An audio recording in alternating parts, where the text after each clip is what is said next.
Welcome to this week's episode of The Formula. I'm your host, Trevor Carlson. On The Formula, we break down and explore the elements of achievement in world-class performers.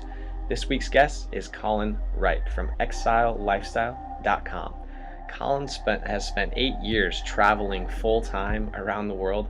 He shares some stories from being in a Bollywood commercial, what it's like to date someone while you're living the full-time traveling lifestyle.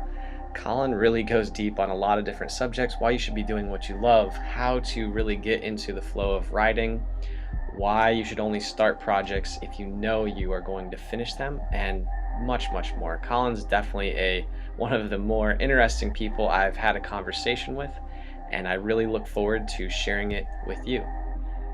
Without my rambling anymore, let's get this thing started with Colin Wright. Something that's always appealed to me is, full-time travel. I've done, I don't even know what you'd call it, maybe extended vacations where they're maybe 2 months long, but I haven't pulled the trigger on a full-time commitment yet, but it's very appealing to me. So it's definitely a different creature. I don't know. I think for a lot of people, different versions are probably more ideal because you do give up a lot. There's a lot of trade-offs with full-time travel that for people, I know people who travel like 6 months on, 6 months off. They have home bases and they take every other weekend off and go somewhere. There's a lot of different models, all of them with pros and cons. The full-time travel thing makes a lot of sense for me because I am addicted to, I'm probably not addicted to, but I thrive on novelty and to a certain degree discomfort and valuable frictions. That's what really kind of sets me alight and gets me in a creative space. But for a lot of people, frankly, they would not enjoy what even people who really like travel, they'd be like, why the hell do you travel this way? Why do you do it to yourself? But for me, it's super great. It's super, it's uncomfortable in a valuable way, which definitely encourages growth. Oh yeah, totally. I know what you mean when you say that like discomfort promotes creativity. Because I've been doing this interim like COO thing for a startup here, just trying to help them get some processes in place, and I've had to go into the same office almost every day for like the last month and a half, and I'm like, oh my god. Like I want, like, some days I'll like head over to the library, or I'll head to just like a different city that's within driving distance and just like find a library or cafe or something, just because it's stepping into that different zone or different place. For some reason it just seems to slow everything down, and I just feel like I get into like a state of flow really quickly then. Yeah, well, there's neurological reasons for it. Your brain is looking for threats and opportunities when you're in a new space. So you actually do perceive time differently, and you're collecting information differently. You go into kind of a narrative state where you're paying more attention to the sensory information around you because it's actually looking for threats. It's saying, okay, what could kill me here? Whereas if you're in a place that you're familiar with, it tries to save energy. It goes into kind of an automatic, autonomous state. And that's why you could drive to the same workplace over and over every day. And sometimes you'll just like come to consciousness in the parking lot, not remembering how you got there, not because you weren't experiencing it, not because you were driving in an unsafe way, but because you were kind of on autopilot. That's your brain saving energy. Whereas if you're in a place where there might be threats because it's unfamiliar and all the noises around you and the smells around you and so on are unfamiliar, then your brain is biologically incentivized to pay closer attention. What got you into, or why did you start traveling full time? It's something that I've always wanted to do to some degree or another. But it was always a distant plan. It was something, or I had in the back of my head when I got into entrepreneurship. I started my first business when I was 19, and from there it kind of spiraled the way it tends to, with people who are very invigorated by that type of challenge. And my goal at the time was to make like $1 million by the time I was in my mid or late 20s, and to retire young and then to go off and travel, because my perception of things was that I needed essentially what amounted to infinite dollars in order to travel. I needed a crazy amount of money to do it because that's what it is. It's a luxury that you have to pay a crazy amount of money for. And I wanted to do it because I was becoming increasingly aware that I was really quite knowledgeable about certain things I could read about. I've always been a voracious reader, and I was pretty good at business and I was pretty good at academics. So the worlds that I had involved myself in, I was good at. But I was also increasingly aware of how utterly ignorant I was about so many facets of life, just real world, street level stuff, beyond being a middle class white dude in the United States. And that's like a lifestyle that is very often portrayed within fiction and stuff too, because a lot of the people who create this fiction are from that lifestyle. So I couldn't even get like a really super well informed fictional version of this that I could empathize with and really start to understand from a distance. So I was becoming aware that I needed to just get the hell out and go experience some of these things if I was ever going to have a rounder, more informed view of the world. And that was my idea of how I needed to get out there. Thankfully, it turned out not to be the case. I realized partway through my stint, the several years that I spent out in Los Angeles running a branding studio, that although I could stay with it for the long haul and try to earn that crazy amount of money, and there were actually a few opportunities on my plate at that point that put that milestone within view, that earning my $1 million and retiring young. But at the same time, I was looking at all the mentors that I had at that moment, and they were all 100 millionaires, billionaires, like super grateful for the information that they provided me with and the opportunities they provided me with. But I also looked at their lives and realized that they all had dreams like this. They all had things that they wanted to do, and they never did. They never stepped away from that hamster wheel, in part because it's somewhat addictive, in part because of the investments that you tend to make. They incentivize you to stay within that work hard, play hard lifestyle. And I had no reason to believe I was any more capable or more smart, like no smarter than any of these people who were my mentors, who never stepped away from that and who said, I need $1 million. They earn that and then say, okay, well, now I think I need 10. And now I think I need 100. And now, $1 billion would be really great. Yeah, it just keeps going. Yeah. It was a flywheel effect. And so I figured, if I don't step off of this hamster wheel now, I probably won't. I know enough about myself to know that challenge will be invigorating and interesting, and I'll never do this thing that I tell myself that I really want to do, that I think will help me grow in a completely different way than I have in the past. And so I did. and that's what kind of led me to where I am today, where travel's a huge focus of my life. Yeah, you brought up a couple points as you were talking there that I'm really curious on. And that's one is the perception that you need an unlimited amount of money to travel.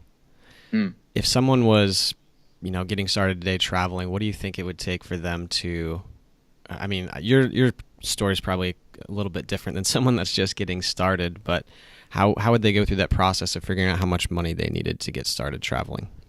It really depends on several variables. Part of it is debt. A lot of people have a lot of debt for a lot of different reasons. A lot of them are infrastructural reasons that are not really anybody's fault, depending on how you look at it. But I was very fortunate to be able to pay off all of my debt before I left LA. That was one of the big decisions that I made. Do I want to have more money in the bank just in case, or do I not want to owe anybody anything? And I decided to pay off that debt. So that made it a whole lot easier. That said, a lot of people will be smarter about travel than I was when I started. I was throwing a whole lot at the wall. I didn't know exactly what I was doing. I'd never left the country at that point when I started traveling full time. So some people who have done it before will make smarter decisions and won't need as much. Some people, too, will be a lot more comfortable just staying at hostels or couch surfing. There's very inexpensive, in some cases free, ways to do a lot of these things. I decided to rent flats all the different places that I've traveled to. So my expenses were significantly less than LA. My entire lifestyle today costs well under half just what my rent cost out in LA. So, Wow. You can save a great deal of money and still live a nice lifestyle in different places depending on where you're going. But you can do it like really, really cheap too. You can do kind of the gap year student method where you spend as little as possible. You have less privacy typically because you're staying at a hostel or sleeping on somebody's couch. But you can do it. If you really want to travel on a budget, you could cut your expenses down to $300 or $400 a month, depending on where you're going, everything in, and still have a really great experience. Now, that said, different people prioritize different things, and for me, a lot of the stuff that I enjoy doing doesn't tend to be super crazy expensive.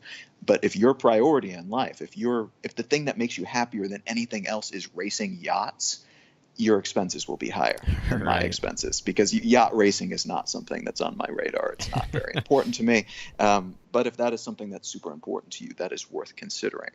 You shouldn't issue that just because it's expensive. You should figure out a way to do it, and to do it in such a way that you can continue to make that sustainable financially. Yeah, absolutely. It sounds like based on what your lifestyle choices are, it's going to be a little bit different based on each person. Yeah, and your existing financial situation, like I said, paying off debt is a really great thing to consider doing before you leave, so that it's not a stress point. It's not an additional expense each month that you're trying to handle from dozens of time zones away. That could be a real stressor that you don't want to have to deal with if you can avoid it. And then being somewhat entrepreneurial certainly helps. It helps to have an idea or a framework for thinking about money in terms of, if I'm spending this much, I need to bring in this much. It's a really, really basic concept. But if you spend less than you earn, however much you happen to be earning, then you're good. You're in the black. And being able to restructure your thinking in that way means that you could significantly cut your costs and have to work essentially not at all, depending on what you're doing. And that will open up a lot of opportunities that you might not have otherwise had. Yeah, that probably sounds like a great idea on paper to, have enough money in the bank to not have to work while you're traveling full time, or do incremental sprints, I guess, of work while you're on the road. How long have you been traveling for? Since 2009, so wow. eight years-ish. Wow. That's crazy, man. That's awesome, but it's just like that seems like a very long time to be on the road. It really, really is. Yeah, it changes the way you look at things. If you do anything long enough, it becomes a little bit normal and seems a little bit strange to do anything else. But yeah, it's still the type of thing that I look at my life sometimes and think, oh my God, I cannot believe that actually worked. What do you think the biggest takeaway you've had since you've started traveling is? Oh, there's been a lot in a lot of different sectors of life. One of them that I was heartened to see was true, that I suspected before, but now I can say with authority, or with some authority at least, is that in general, we all have a whole lot more in common than we have differences. And we tend to fixate on the differences for a lot of reasons, particularly because there are people, particularly up top, in charge of things, that want us to see each other as different, because that makes us easier to organize and to rule and govern. But in general, everywhere you go on the planet, people have the same or very, very similar concerns and goals and hopes and dreams.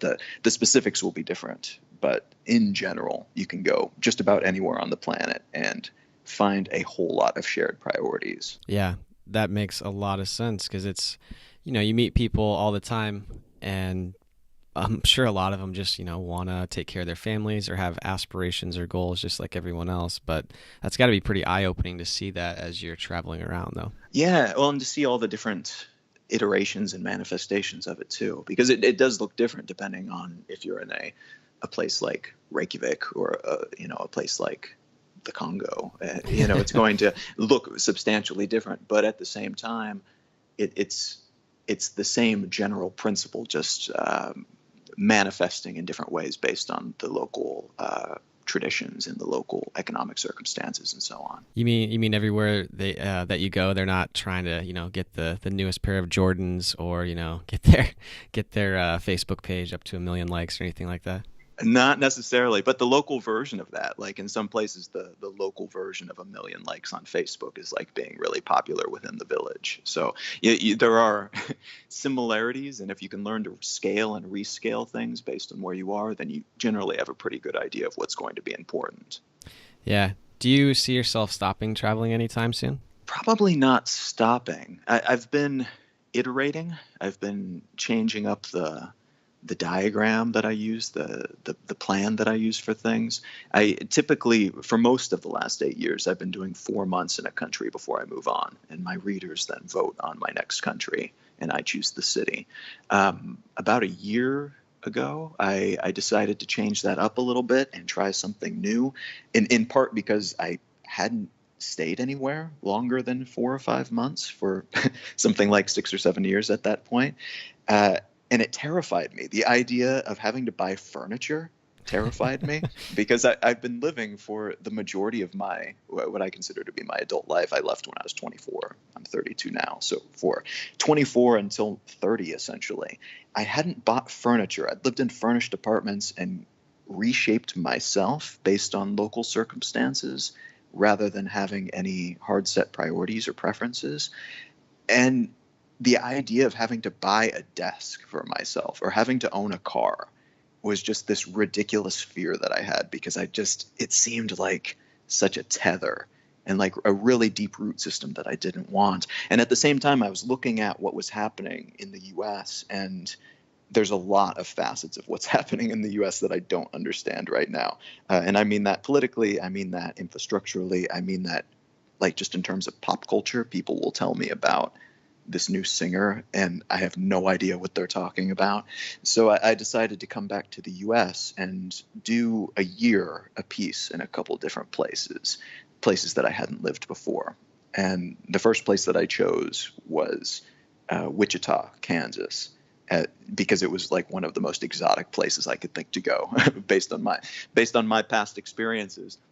I'd never lived in a place like Wichita, Kansas, a place where it's a very libertarian version of conservatism that exists there, but there's still kind of like a small, interesting hardware-based startup scene, which was kind of interesting. And then I had my readers vote recently on what my second state should be, and they voted for Tennessee. So now I find myself in Memphis, doing again a slightly different version of the travel thing that I've done before, where I have furniture and I have different types of relationships, but at the same time, it's still kind of a step into a new place that you haven't been before, figure out what it is to live here, what's unique about this place, and so on. Do you have a favorite place that you've been to? It really depends on the metric. It's hard to choose. Like my favorite place to go to Wright is Reykjavik, Iceland, and especially during the winter, I really love the chilly, windy, snowy type of environment, and Reykjavik is great for that. Missoula, Montana is a close second in terms of a nice, chilled out, culturally friendly place. That's not what I was expecting. Yeah. Oh man, I love Missoula, Montana. It's super great. And it has a similar climate part of the year to Reykjavik, actually. And it's similar too, in that culturally, everything is very friendly and inviting and welcoming. It's not challenging in the way that I typically like to experience challenges on the road. Generally, people are just super friendly, regardless of what you believe, regardless of your politics, whatever. People are chill with each other. But in terms of being challenged and in terms of encountering valuable frictions and having essentially everyone around you think differently than you, look differently than you, act differently than you, have completely different goals than you, have completely different life experiences from you. Like Calcutta, India, was a super valuable experience and a place that I can't wait to go back to again in the future. Yeah, what do you think made it such a valuable experience for you? Well, like I said, just so radically different from everything I've ever done or experienced. And you definitely, the people there are so friendly, and the government is incredibly corrupt, and the concept of what makes a person wealthy or poor, the concept of what makes a person good and bad, there's a lot of underlying similarities, but the physical manifestation of it that you see day to day is so different. And just different being polite, ways of being polite are different. Like staring at somebody is not at all weird or impolite, and standing right up in somebody's face is not at all weird or impolite because it's so crowded there. And just little things like that, little day-to-day things where people are dying on the streets of things that have been cured in the United States for generations. I saw dead bodies all the time. And I saw like polluted streams because they were just, when I lived there at least, they were just entering kind of a styrofoam revolution where everything was suddenly plastic and styrofoam, the way it kind of was in the 80s and 90s in the US. And so seeing things like that and seeing different groups of people deal with those problems in different ways and having different ideologies around it was really, really fascinating and challenging at the same time. Yeah, that's got to change your perspective on a lot of things, though, seeing those kind of things over and over again. Yeah. And it makes you realize, too, how similar we are, even if we're at somewhat different points in terms of commercialization and in terms of different facets of capitalism, of globalized capitalism that most places have adopted at this point. But also in terms of how we deal with it, how India is going to come up with solutions that we totally missed. And we've done some things, I think, that they could probably benefit from as well. So there's a lot of potential for cross-pollination in all these different places that you can't help but notice as well. Yeah, I imagine so. They probably have a lot of different backgrounds, experiences, and a completely different perception on stuff. That'll be interesting to see how the commercial world responds to that. Do you have a favorite? So I know you've done a ton of traveling. You've been all over the place. You've probably had some really interesting experiences. Do you have a favorite story that you like to tell from your travels? Whether if you're like having dinner with some new folks. Oh, God. It's always hard to even know where to start with that. It's something that usually comes to mind, actually, because it's so ridiculous. I was in a Bollywood commercial. Oh, my God. I was a cowboy in a Bollywood commercial when I was living in Calcutta. And they initially tried to make me a Michael Jackson, one of two Michael Jacksons, but the pants were too tight. Like they were like little boy pants, I swear to God, these were pants made for an 8-year-old. And they tried to fit me in them, and I struggled and couldn't fit. And the tailor was like evil eyeing me the entire time as if I was doing something wrong, not being tiny enough to fit in these little boy pants. But it was a commercial for a local TV station. And we were shooting at Nico Park, which is like an off-brand Disneyland, where they've just ripped off all of the intellectual property of all the other theme parks in the world. And so there's like a tiny-eared Mickey Mouse, and there are like 5 off-brand Power Rangers, and 2 Michael Jacksons, and a Lawrence of Arabia, and me, the cowboy, and a couple of friends of mine who were there. One was a genie, and one was like a Mayan princess.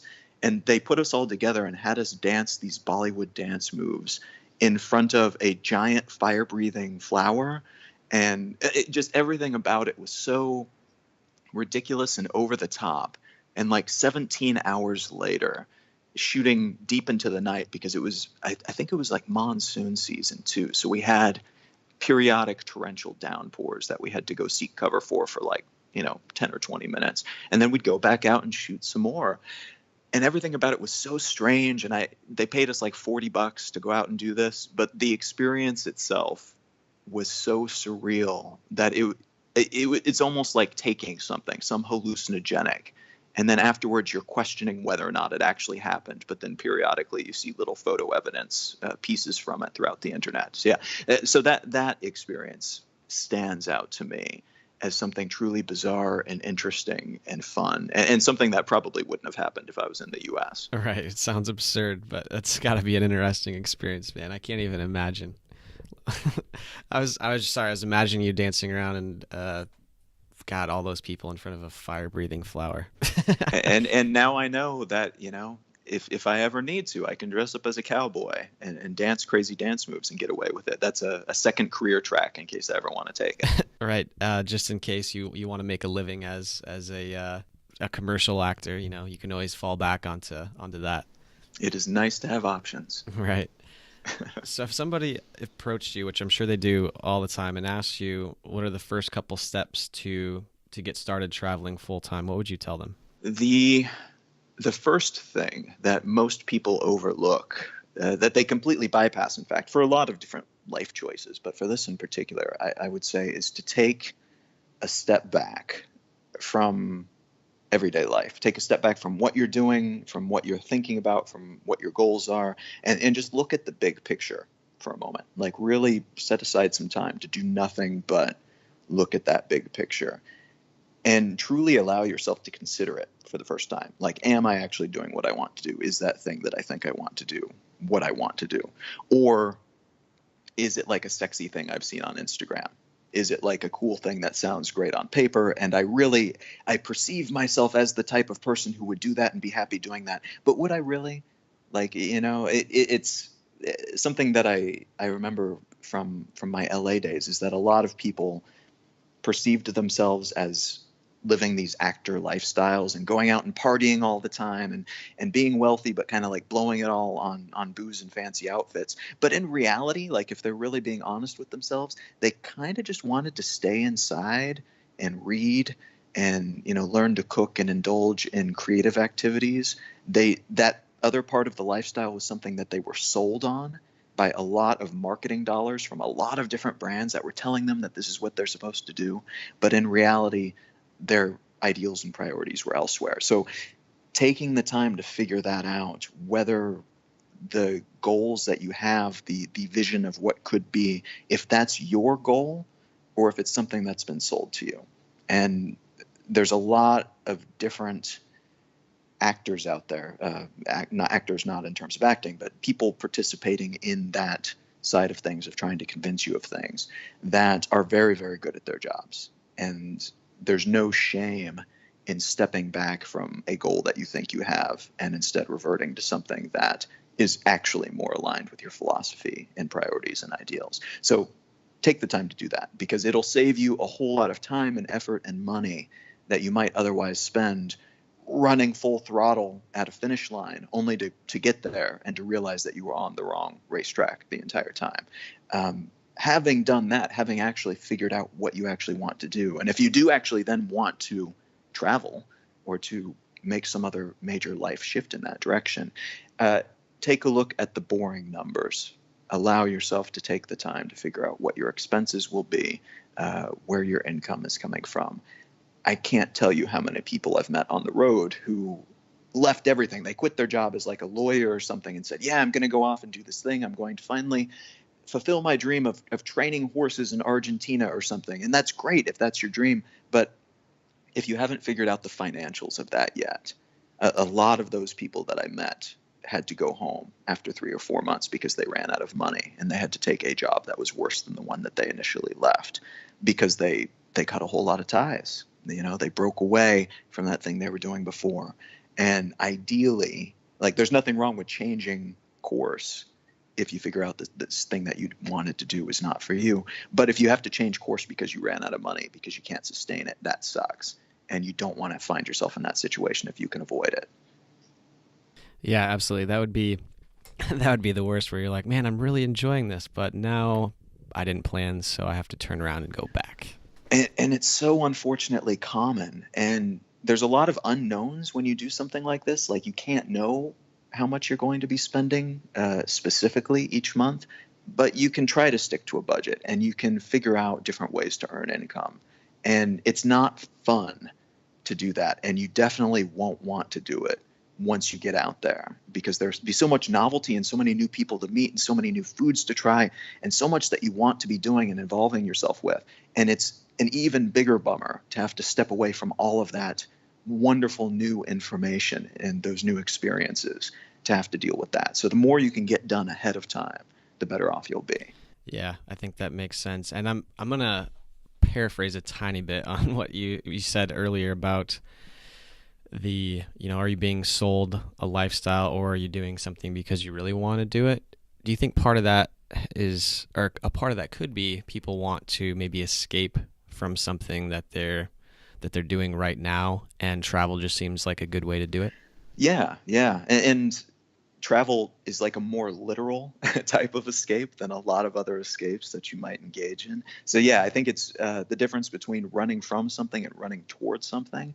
Ideally, you set your goals, you set your eyes on something that you're running toward, something that you want to be experiencing, as opposed to looking at where you are now and saying, I need to get the hell out of this. And this thing looks sexy and fun, and it's way different from what I'm doing now. It may be that you just need to take a small step to your left or to your right. It may be that a small pivot would actually be a better fit. Maybe you actually do enjoy what you're doing career-wise, but your lifestyle needs a slight adjustment. You need to spend more time on X, Y, or Z. You need to carve out more of your weekend to spend on this passion that you haven't been spending any time on, something like that. There's a lot of simple solutions that, if they would actually be the better choice, it's not as dramatic and it doesn't look as sexy on Instagram necessarily, but that might be the better choice. And it's good to figure that out ahead of time. Yeah, absolutely. So I wanna bring something up that I read in, I don't know if it was a blog post or where I saw it, but you had talked a little bit about what it was like dating while traveling full time. Do you want to go into a little more detail on that? Like because I think that's fascinating. There's, a lot of people struggle just, holding a normal relationship with someone down the street. And I can't imagine what it's like to try to do that while you're traveling full time. Yeah, it can be tricky. There are a lot of additional considerations that you have to work into the equation. But in general, something that I've realized with that too, it helped clarify a lot of things. I ended up writing a book called Some Thoughts About Relationships, because there are some general principles, I think, that apply no matter what your relationship looks like or what your intended relationship looks like, no matter who's involved, how many people are involved, no matter what the circumstances, if it's like a marriage track type of thing, if it's a polyamorous constellation, like there's no right or wrong way to do a relationship, so long as everyone involved is getting what they want out of it and is fully informed. And with that in mind as like a core structure, then it becomes a whole lot easier, and you become a whole lot more aware that you don't have to be true to a certain set of tenets or a certain structure or a certain framework, a certain blueprint for what a successful relationship is. Some of my best relationships have been short term, and we both knew that, hey, I'm leaving in 4 months. And is that cool? Is that something that works for you? Is it okay if this is not leading toward marriage? Is it okay if this is not leading toward forever? And being able to look at something like that and say, you know what, it actually is. I'm enjoying this. I'm enjoying spending time with you. I like what we've got going. Let's let this be whatever it will be. And if both people or all people involved can say that, then you're in a good place. Now, there are bad ways to do that too. If you know that you're leaving in 4 months and the other person does not, or if you imply that it might be going someplace different than it actually is, then that is not a good way to enter a relationship. That's a really great way to hurt somebody that you care about. And ideally, what you do and what you start with, no matter what you're trying to build, is making sure that nobody gets hurt, that you leave the other person better than you found them, and that you ensure that everybody's getting what they want out of the situation, whatever that happens to be. Yeah, those actually sounds like just good relationship advice in general. Yeah, and that's the thing. That's what I've come to realize. Like, it became a lot more clear because I've had to do some fairly unusual types of relationships because of the nature of my fairly unusual lifestyle. But it really does apply, and it applies beyond romantic relationships too. Like, you could apply those same tenets to friendships, to business relationships. Like, be communicative, don't be a douchebag, make sure everybody's on the same page, communicate clearly, and be aware that you can structure it however you want. You don't have to be beholden to traditional ways of doing things. And that tends to result in better relationships all around. Yeah. Are there certain parts of the world that are open to that idea than others? Yes. I tend to... Dating is a much bigger part of my life when I tend to be in bigger cities, when I'm in urban environments, when I'm in coastal environments often, compared to places that are far more conservative, compared to places that are more religious. Here in Memphis, actually, it's a very religious place compared to a place like LA or New York or Chicago even. And consequently, dating is not high on my priority list, because for a lot of people here, people tend to get married very young. They tend to have kids very young. Traditional relationships and traditional ways of doing things are parts, or more typically, integral parts of what people want out of life. And consequently, like, going out on a date and saying, hey, so here's the deal, I'm leaving in a year, what's up with you, is not as likely to result in something where everybody would be happy with the situation. And so, that doesn't mean that everybody feels that way, and it doesn't mean that it's a no-go. But some parts of the world, like in India, it was the same way. People do relationships very differently there. In Argentina, to a certain degree, even in a big city like Buenos Aires, dating is very different there, or at least when I was living there, it was, than other places. So, yeah, it really depends on where you're at. It depends on what you're looking for. For me, kind of a shorter term open relationship type of thing typically works best, and that's definitely not everybody's cup of tea. Whereas if you're traveling but you are looking for a long-term relationship, and you're looking for something, maybe somebody to travel with, or looking for somebody to date long distance or something, then you could still have a much better, or a much wider audience, I guess, for that type of thing, a bigger selection of people to choose from, even if you're traveling. Right, and I'm thinking about how it actually, like, what you're doing, I feel like isn't necessarily a bad thing when you're like, oh yeah, I'm leaving in a year, because really, I mean, in any relationship, it could end pretty much at any point in time. So it's like, why does it, I guess to me, I'm just thinking, like, why does it matter if you're leaving in a year if it ends up, you never know where things will go. So that's true. A lot of people don't like to look at things that way. A lot of people don't like to invest in something, or really commit themselves to something, unless there's the potential or the expectation even that it's forever. And that there's a lot of issues with that, potentially. That's a much bigger conversation, so I won't get into the weeds with it here. But to me, a better way to approach it is to say, let's let this be what it will be. Does this fit in with how you want to spend your time, energy, and resources? Is this a viable way for you to be spending your time? Is this a good investment, even if it's not a forever investment? I tend to get along best with people who look at it that way and say, we should make this an even better experience if it's finite. If we know it's going to end, that's all the more reason to enjoy every single moment that we have with each other. But again, that's my priority. It's not everybody's priority. And people, I think, ideally will get what they want out of relationships. So there's no real point of trying to convert people to your beliefs on that thing is kind of not a good idea, I think, for multiple reasons. Yeah, absolutely, because they're not really being genuine with what they want. They're thinking that something might change in the future or whatnot. Yeah, and people should get what they want. If what they want is different from me, well, that's no different from most of our goals in life, I think. You said something there that I feel like is a really good analogy just for life in general. If you know it's finite, then you should, enjoy every moment you have with that person even more. And it's like, man, that's, for some reason, that's really sticking with me, because it's like, and this could be a very deep rabbit hole that we could definitely go down. But if life is finite, then, people should be really making a point to enjoy every moment to the most that they can, right? Yeah, that was one of the core principles that led me to leave LA.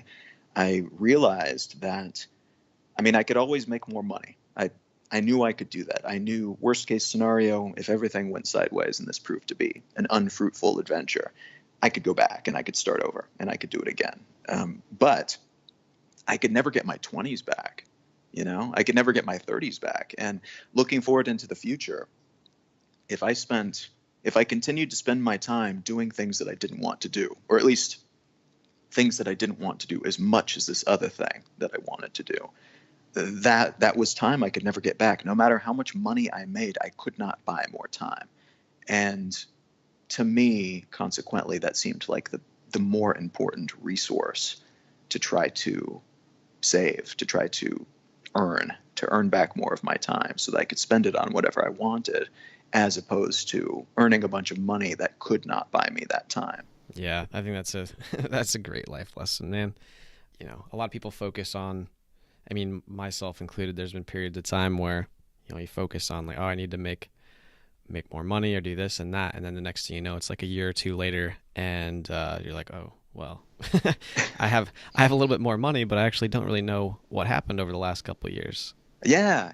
Well, and don't get me wrong, there's nothing wrong with money, but to earn money for money's sake usually is just a way of keeping score. And it's turning into a game something that should be a much broader adventure than that. It's turning life into a game. I know a lot of people who enjoy entrepreneurship and business just for the sake of it, and I enjoy aspects of it for the same. But if you look at the bigger picture, and if you consider what money can do for you, as opposed to just using it as, a scoreboard that happens to be in your bank account, you're trying to earn the larger score. Look at it as a resource that you can trade for other stuff. It's actually amazing how little most of us need to actually get the stuff that we want, that's bigger, that we want beyond just that higher score. And again, some people, it will be more money that you need to do the stuff that you really are passionate about. But for a lot of people, it's not expensive to go off and do these things that you're waiting to do. And if you can figure out a way to earn just enough, to earn enough money to pay the bills and to have a decent lifestyle, you free up so much of that extra time that you would otherwise be spending on that empty metric of just earning more money for the sake of earning money. And it's not something that's a popular thing to say, because we are taught that earning money makes you good. It makes you smarter than everyone else. It makes you better than everyone else. But at the end of the day, that really is a metric that very seldom correlates with those other traits. And far more frequently, the people who are really, truly enjoying themselves, and the people who are not burning out, and the people who are living lifestyles that very closely align with their actual priorities and philosophies and beliefs, those are the people who are earning enough money to pay the bills and to not be stressed out about money, but they're not earning a crazy amount of excess above and beyond that, or at least not right away. It's not something that is their fixation and focus, that they're putting off life in order to do. That's going to take me a minute to process all of that, because that's some good stuff. Well, I'm processing that. Let's jump over to a little bit of your writing, because as you were saying that, I'm like, oh man, I was just thinking about some of my own stuff, and I'm sure some of the listeners will be doing the same, where they're like, damn, maybe I need to be thinking about some of this a little bit differently. That's an easy thing to fall into. I mean, I still do it. I'm heavily focused on doing the stuff that's really important to me. But every once in a while, I still get that little pang of like, man, it would be fun though to do like really well in this industry just for the sake of it. Let's scale this business, even though you don't have to, even though there would be negative consequences to it, because then it will earn you more money that you can then spend on what? And then typically, if I ask it in that way, I realize that I don't even know what I would spend it on, because I've got the stuff that I want. I'm able to do the stuff that I want to do. But every single force in our life, well-meaning people, like our parents, our schools, our heroes, all of them are telling us earn more money and you're a better person. And they're doing it not to hurt us, but because that is the metric that we use to judge success. And it's unfortunate, but if you can recalibrate things in that way, it typically leads in much better results in much better outcomes. Yeah, it's like the hustle as hard as you can, so someday you can have it. Right. So let's jump over to some of your writing a little bit, because I find a lot of the stuff that you've written to be really interesting. So what would you say is the most meaningful piece you've written? Oh, it probably depends on when you ask me. My most recent book is called Becoming Who We Need to Be, and it's a collection of essays that it shows the connection between small individual choices and larger scale societal choices. And that's probably my favorite, what I perceive to be my most meaningful piece right now is that collection, because it connects so many of the things that I've been fixating on.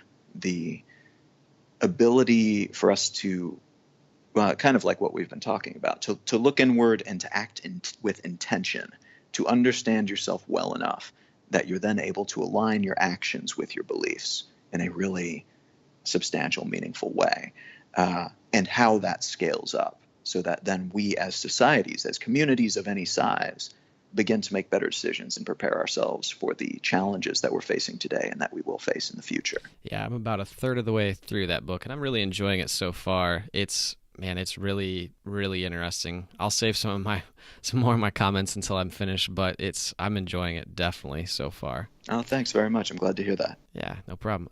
Why did you start writing? I've always been a big reader. I read voraciously. I'm a total book nerd. I worked at an indie bookstore for 5 years, and I did it. I wasn't earning it was like minimum wage, less than minimum wage probably, because I had to get a work permit to start working when I was 15. So they were paying me very little, but I got all the books at cost was the idea. And I consume books so voraciously. But I told myself most of my life that I'm a reader, not a writer. And then in high school, I tried my hand at journalism and really enjoyed it, particularly news analysis, basically reading something, figuring out what's going on, why it's important, doing some additional research, and then helping other people understand why those things are important, why they should give a damn about it. And that kind of led to everything else and in fact, at each step along the way, I told myself that's not something I do. That's not something I can do. Writing is not something you do. You're a reader, not a writer.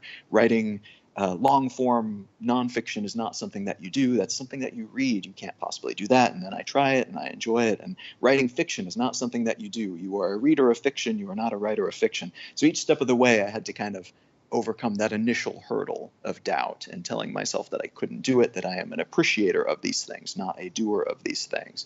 But then each step of the way, thankfully, it proved not to be the case, which it actually kind of consequently led to the state where I'm at now, where when I find myself telling myself that I can't do something, I say, well, that's probably something I should try. I'm probably going to be doing that professionally in a couple of years. Yeah, writing is so important when it comes to just being able to, communicate and relay your thoughts, especially now. I feel like everything that we do kind of rotates around your ability to write or to communicate whatever it is that you're doing, whether you're selling yourself, selling something else, social media, all that stuff, blog writing. Yeah. It's something I wish I'd have started on much younger, but I think it's a lot of fun to do at the same time, storytelling and all of it. Yeah, especially if you look at it as an opportunity, both to get better at understanding what you're hearing or reading from other people, but also to share things that you think are important. And those tools that you mentioned are a lot of our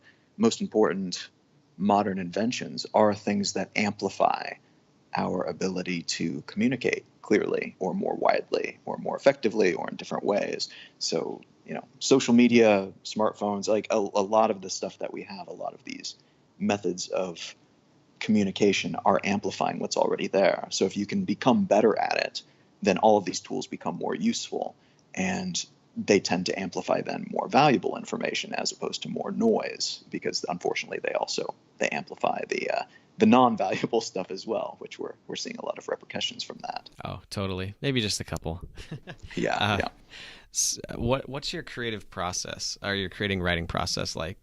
It's a little non-standard, and it's changed with each book I've written, I think, which tends to be the longer duration writing projects. Blog posts and things, I have a thought and then I write them. So it's a very short process. Then I give it like one pass for editing after that. Writing books, typically I'll have like the seed of an idea and I'll jot down a note about it, and then I'll have over the following days or weeks supplementary concepts to go with that, ways to express it, ideas that connect well, perspectives that might help people understand what I'm talking about or help me understand what I'm talking about. And I make kind of an outline of that, kind of a spinal cord for what I'll eventually flesh out into a full body of a book.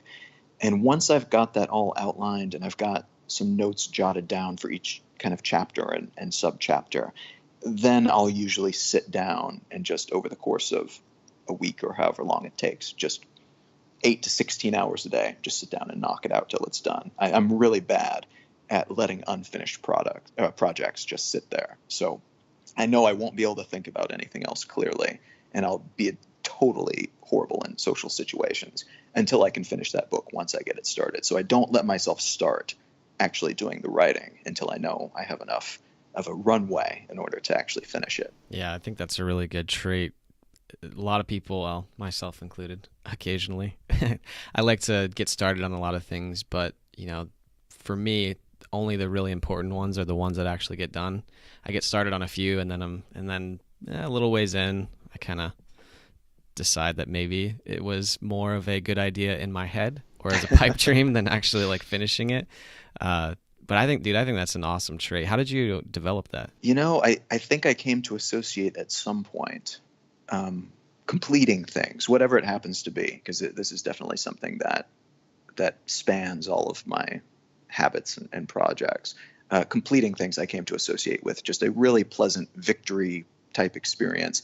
And then in addition to that, and very importantly, it gives me momentum that then I want to start something new, and I want to use that energy to create something. And I feel that like surge of adrenaline every single time I complete something. And so understanding that, then I'm able to use it. So if I'm not feeling particularly motivated, I'll go do the dishes or something, some easy victory.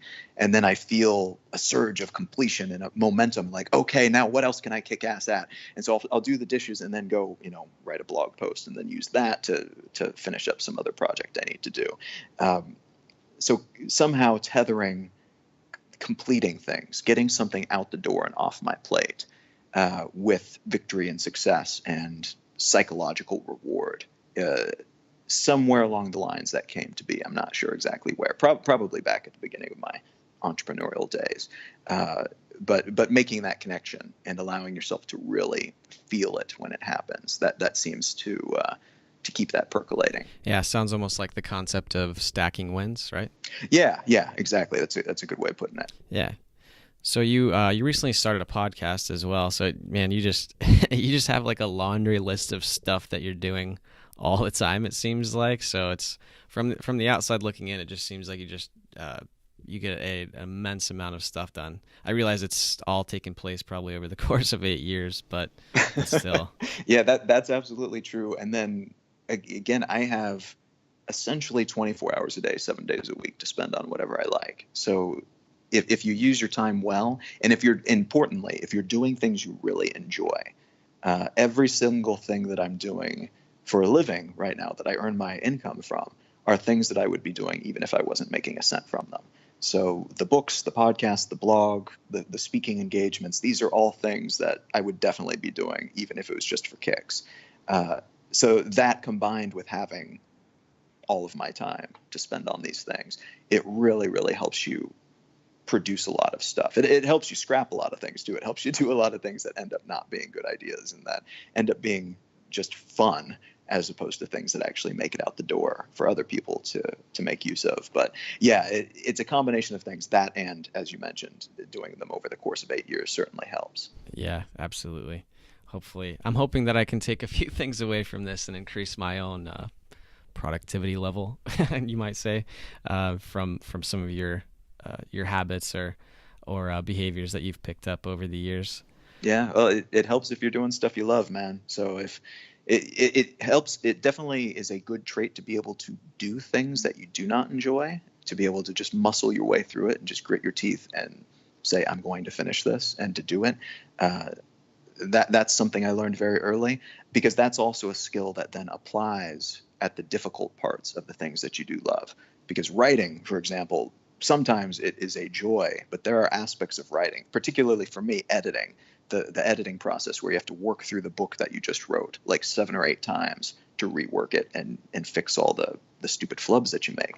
It's like being beaten across the face with a hammer, just over and over and over again. And you get so sick of your own writing voice and your own ideas, and by the end of it, you never want to see another word that you have written ever again.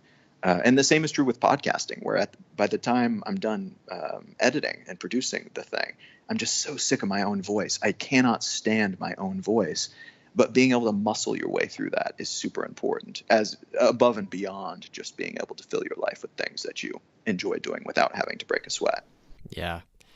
I can relate to the podcasting thing because I've done some editing of my own, and by the time I'm done, I'm like, man, why does anybody listen to this again? Yeah. So that kind of leads us into a little bit some of the more rapid fire questions that I wrap up the show with.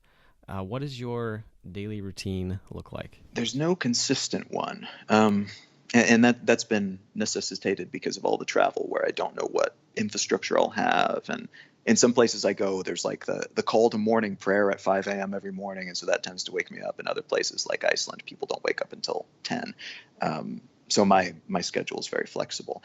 Here in Memphis, it's been a little bit more set in that I typically wake up, do some exercises, some very, very light exercising in the morning, sit and think for like 10 minutes, just doing nothing, have some coffee, check the email, get a few difficult things done, like things that are not enjoyable that I know I need to get done. Getting those out of the way in the morning typically helps, and helps propel me into what I want to do next. And then it's really unstructured. I'll go out and explore the city. I'm learning to cook and I'm learning to play piano right now, which are two additional projects in addition to producing other music and doing all the stuff that I do for a living. So the rest of my day is usually a mix of trying out new recipes, and further improving my cooking skills, working on piano lessons that I'm kind of self-guiding, just playing guitar and singing for fun. That's something that I've been doing for ages that I enjoy. And then some type of writing, some type of playing around on social media, seeing what I can share that might be valuable for people, reading a whole lot. Just trying a bunch of new things. I like to mix up my day and keep it interesting and have a few things like piano practice that I can predict that are the framework for the day. But then everything else, I like to keep it pretty mixed up so that I can surprise myself. That way you have a little extra excitement in your day. Yeah. It's I don't know, having that anticipation, but then also having that novelty. It really does kind of jolt you out of any autopilot that you might find yourself drifting into. And so I like finding myself at the end of the day, knowing that I've done a lot, even if it's been, sitting around and reading all day, that's still doing a lot. And being able to look back on that and remember the moments and not feel like my day just disappeared and not knowing where it went. I love feeling like I had a long day full of interesting things. Oh yeah, absolutely. I know the feeling that you're talking about. One of the biggest things that I found was the difference between a long versus short day is how much time I spent on like my mobile device or my laptop. Oh my God, it's a time suck, but also a consciousness suck. Like you might come up from your phone after an hour and not being able to remember a single specific thing that you did. Mm-hmm. Yeah, and it's weird when you like disconnect from it and either grab a book or for me it's like notebook for journaling or writing, and I just leave my text somewhere far away where I can't get to it easily. Yeah. And then the amount of stuff that I feel like I get done versus when you have that instinctual you want to grab your phone and like check to make sure like, oh, did I get a response from that email, or did I get a text back from this person on this thing? And when you don't have that opportunity, I don't know. For me, it makes a big difference. How do you feel about that? Yeah, no, I totally agree. I think it's amazing that we live in the times that we live in. We have so many amazing tools. These technologies are wonderful. I'm not an anti-technology enthusiast. I think analog methods are cool too, but I think smartphones are one of the most incredible inventions that we've had in the modern age. They've enabled so much. They have leveled a lot of playing fields. The powers that they grant us are astounding. But what's important is that we use them on purpose, that we use them intentionally, that we know why we're using them, that we don't let them use us instead. And just like all of those marketing messages I was talking about, notifications on your phone are just debilitating because that allows the apps to manage you rather than you managing the apps. And if you can, every time you pick up your phone, know why you're doing it, then it grants you superpowers. But if the phone itself draws you in and controls your actions, and there's a lot of very intelligent, well-paid people making these apps that their only job is to move you around like a marionette to get you to interact with things. If you can avoid that, and one of the simplest ways is just to turn off all the notifications on your phone, then you're in a great spot. But if you allow it to become a time suck, then it's like turning your superpowers into kryptonite, unfortunately, because it really is an incredibly potent time suck if you allow it to be. Yeah, I couldn't agree more on that. So for all you listeners out there, put down your phones and go do something without tech. Yeah, use them intentionally. Use them, but use them intentionally. Right, absolutely. What would you say? Yeah, you said you're a voracious reader, so this one's going to be, I feel like this is going to be an interesting question for you. What's the most impactful book that you've read? Oh, I'll have to change it to read recently because there's just so many amazing, influential books, influential on me. Recently, actually, there's a lot of good nonfiction ones that I could answer with, but I'll give a fiction one because a lot of people do not see the value in fiction above and beyond entertainment. And they are entertaining, but that couldn't be further from the truth. Fiction allows you to, it's like a workout for your creativity and imagination. It allows you to empathize. It allows you to see the world from different angles. And one of the best books, but really it's the first book in a 3-book series for that purpose for me recently. It was a book called The 3-Body Problem that was recently translated from Chinese. It's by this guy who writes Chinese science fiction. And it's essentially about Earth, and we kind of accidentally, kind of not, tell some aliens where we're at. And they basically tell us, hey, we're coming to destroy you. But the distances are so vast that they won't arrive for like 400, 500 years. So what happens then on Earth in the 400, 500 years that we're waiting for destruction at the hands of this other civilization? It makes these amazing points that I had never considered before about technological superiority in terms of military conflict. A lot of popular science fiction is like spaceships and lasers, and you've got like the upstart, technologically non-sophisticated humans fighting the aliens, and we're kind of equal though because we're clever. Well, if you do not invest in basic material science and basic physics research, then actually you may find yourself facing off against an enemy that there's literally no way you can hurt them, and their smallest device could actually destroy your planet. So having that perspective was amazing. Having the Chinese perspective on the future and on cooperation and on protagonists and antagonists was very fascinating as well. It raises a couple interesting theories about the way that we deal with interstellar space as well, and the way that we perceive travel, the way that we perceive those technologies, the way that we interact with our fundamental physics and other research of that type. Super, super fascinating on multiple levels, in addition to just being a beautifully written, highly entertaining book. And again, it's the first book of a 3-book series. So The 3-Body Problem by, what's his name? Liu Cixin, I think, Cixin. Super great read if you have the opportunity. It's super dense and mind expanding. Yeah, you just sold me on it, so I'm going to pick that up. Oh, dude, you will not regret it, man. You're going to be. And the 3rd book was just, maybe 3 or 4 months ago translated to English. So the entire series is now in English, which is wonderful. I'm assuming you're a Kindle guy then, since you travel a lot? Yeah, I love paper books, and for some books, particularly like photo books and books on design, I still prefer the hardcover, but it's not practical for me to travel with it. So my Kindle Paperwhite is one of my prized possessions that I travel with. I kind of figured with that, and I couldn't agree more on the actually holding a physical book. There's just something about it where you can actually like write in it and take notes and like circle things where you can't necessarily do that on a Kindle. And you can hand it off to other people too, which is really nice. That sharing component, particularly when on the road. I can't tell you how many times I've been handed a random book from a random stranger that they just finished, and they just want somebody else to have it, to read it. So that traveling library component is something that's missing with the ebook revolution, but it's nice having a really high quality in terms of usage. Like the device itself is super light and super legible, and it has a built-in book light.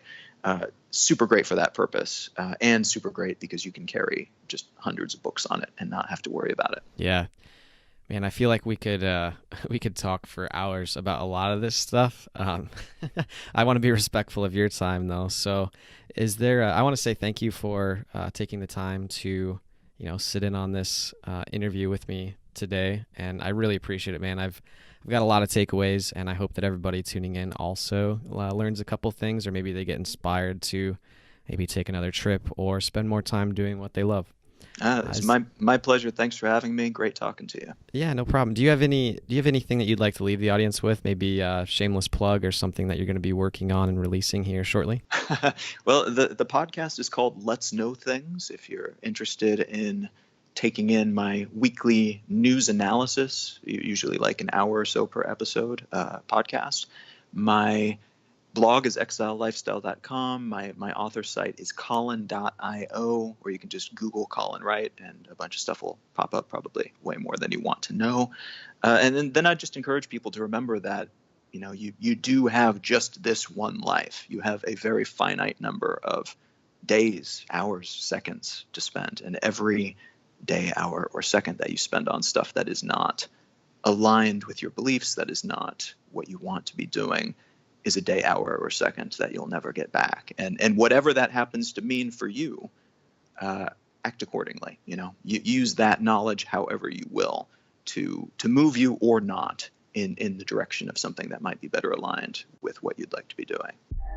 Well, ladies and gentlemen, that is a wrap. Thank you for tuning in to this week's episode of The Formula. And like Colin said, be sure to check him out on any of those different resources, such as exilelifestyle.com and the others that he listed off. If you would be interested in getting a short email every week or two from me that has on it book recommendations, some ramblings in the form of blog posts, and some other stuff that we'll be releasing, whether it's guides, online courses, stuff like that, go ahead and head to helixacademy.co. Also, if you would be so kind, you know the drill. We're looking for reviews and ratings from you, our listeners, so that way we can continue to grow our audience and to rise up on the iTunes ranks. So if you follow the link below in the show notes and head over to iTunes and provide us with an awesome review, if you think the show's awesome. I mean, review it however you'd like. Just a review would be great. We would greatly appreciate it. Until next time, I'm Trevor Carlson, and I look forward to sharing the next formula with you.